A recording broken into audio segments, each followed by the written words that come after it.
Sallallahu. Assalamualaikum warahmatullahi wabarakatuh. Saya Adela Permatasari dari kelas akuntansi syariah 2 dengan NIM 2041050 330. Di sini saya akan memberi tanggapan materi yang diberikan oleh Bapak Abdul Wadud Nafis selaku dosen pengampu peradaban Islam. Nah, saya langsung mulai saja.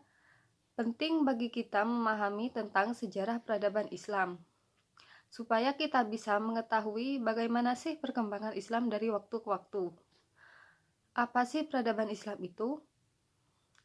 Nah, peradaban Islam itu sebagai kemajuan dan tingkat kecerdasan akal yang dihasilkan dalam periode Nabi Muhammad SAW sampai saat ini.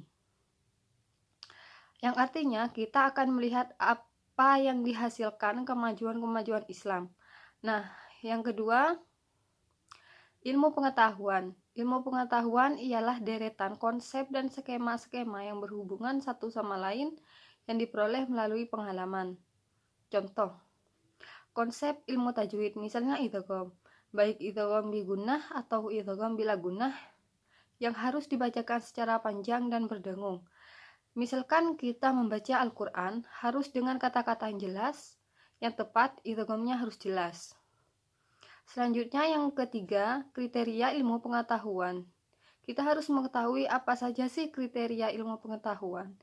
Kriteria ilmu pengetahuan yaitu yang pertama, memiliki objek yang jelas, misalnya di perusahaan mana, di daerah mana, itu semua harus jelas. Nah, yang kedua, memiliki metode tertentu, misalnya apakah kuantitatif, kita harus ada metode. Yang ketiga, disusun secara sistematis, harus ada kerangka, misalnya 1, 2, 3, 4, dan seterusnya.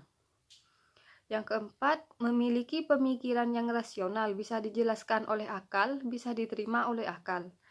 Nah, yang kelima, kebenarannya bersifat objektif. Yang keenam, memiliki tujuan yang jelas. Kita harus memiliki tujuan yang jelas. 6 kriteria tersebut ada di dalam kajian sejarah peradaban Islam. Dan selanjutnya, manfaat mempelajari sejarah peradaban Islam yaitu kegunaan edukatif. Berarti kita dalam berjuang harus santun, harus sopan, harus penuh bijaksana.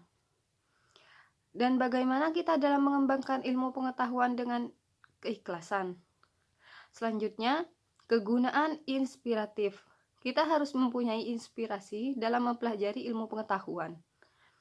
Yang selanjutnya, kegunaan rekreatif. Artinya, kita berkreasi dalam masa lalu, maka akan terasa senang, akan terasa bahagia kita mempelajari sejarah masa lalu.